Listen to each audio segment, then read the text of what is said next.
In this video, you will learn how to invite the first member to your team. In the tab Members, you see the list of people who have the permission to work on the project.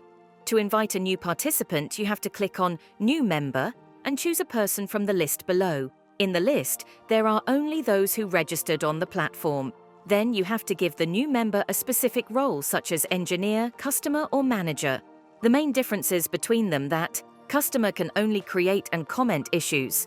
Engineer can do the same and upload new versions. Manager can do everything including sprint planning and member invitation.